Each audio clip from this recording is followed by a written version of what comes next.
اگر آپ سے کہا جائے کہ دنیا کا سب سے بڑا آرکیٹیکچر بن کر دکھاؤ، لیکن شرط یہ ہے کہ آپ نے کبھی آرکیٹیکچر کے بارے میں پڑھا ہی نہ ہو، نہ کوئی آپ کے پاس ڈگری ہو، نہ کوئی آپ کا استاد ہو، نہ کوئی آپ کی رہنمائی کرنے والا ہو، بس پرانی کتابیں ہوں اور آنکھیں جو عمارتوں کو غور سے دیکھتی ہیں، کیا آپ کر سکتے ہیں؟ زیادہ تر لوگ کہیں گے نہیں، ایسا ممکن ہی نہیں ہے۔ ٹڈاؤ اینڈو نے کہا کیوں نہیں، اور پھر اس ٹرک ڈرائیور اور باکسر نے وہ کر دکھایا جو بڑے بڑے پڑھے لکھے لوگ نہیں کر سکے۔ ٹڈاؤ اینڈو 1941 میں جاپان کے شہر اوساکا میں پیدا ہوئے۔ گھر میں پیسہ نہیں تھا، حالات بہت سخت تھے۔ بچپن میں انہیں دادی کے گھر بھیج دیا گیا۔ وہاں ایک چھوٹی سی گلی میں رہتے تھے جہاں بڑھئی کام کرتے تھے، لوہار کام کرتے تھے، ہاتھ سے چیزیں بنتی تھیں۔ بچپن سے ان کاریگروں کو دیکھتے رہے۔ اینڈو ان کو دیکھتے کہ کیسے ہاتھ حرکت کرتے ہیں، کیسے لکڑی کٹتی ہے، کیسے ایک چیز سے دوسری چیز بنتی ہے۔ انہیں خود پتہ نہیں تھا کہ یہ دیکھنا ایک دن ان کی سب سے بڑی طاقت بنے گا۔ اسکول ختم ہوا اور اینڈو کے سامنے سوال تھا اب کیا؟ کوئی بڑا خواب نہیں تھا، کوئی واضح راستہ نہیں تھا۔ انہوں نے باکسنگ شروع کی اور وہ اچھے باکسر تھے، اتنے اچھے کہ پروفیشنل لیول تک پہنچے۔ لیکن ایک دن انہوں نے فیصلہ کیا یہ میری منزل نہیں ہے اور باکسنگ چھوڑ دی اور ٹرک چلانا شروع کر دیا۔ ایک سابق باکسر اب سڑکوں پر ٹرک لے کر گھومتا پھرتا ہے، دنیا کی نظر میں ایک عام آدمی، لیکن اس عام آدمی کے اندر ایک آگ تھی جو ابھی روشن نہیں ہوئی تھی۔ وہ آگ روشن ہوئی ایک کتاب سے۔ اینڈو کو کسی نے لی کوربیوسر کی کتاب دی۔ لی کوربیوسر دنیا کے مشہور ترین آرکیٹیکٹس میں سے ایک تھے۔ اینڈو نے وہ کتاب کھولی اور پھر بند نہیں کی۔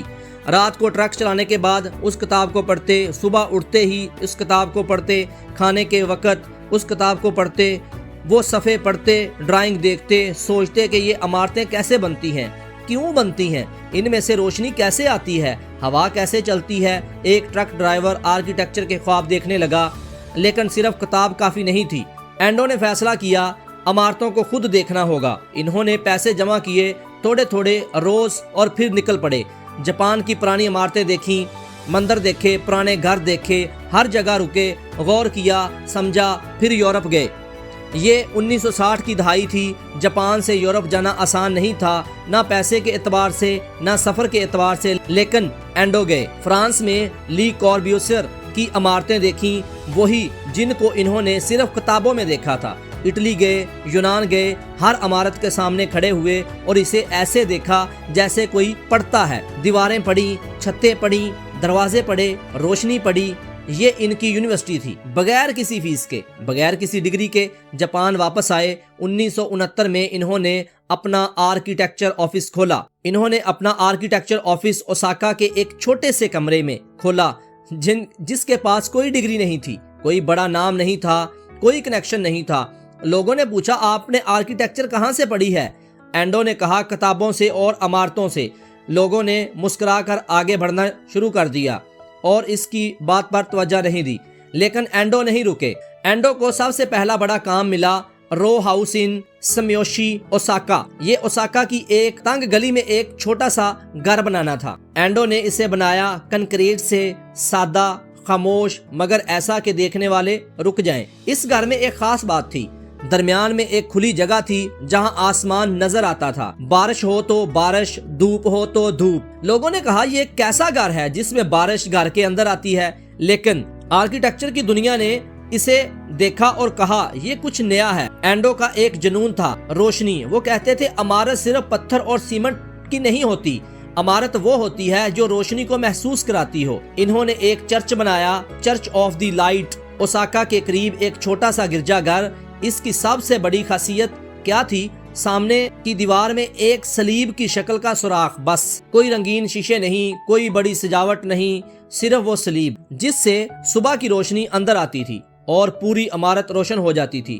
دنیا نے اسے دیکھا اور کہا یہ صرف عمارت نہیں، یہ ایک احساس ہے۔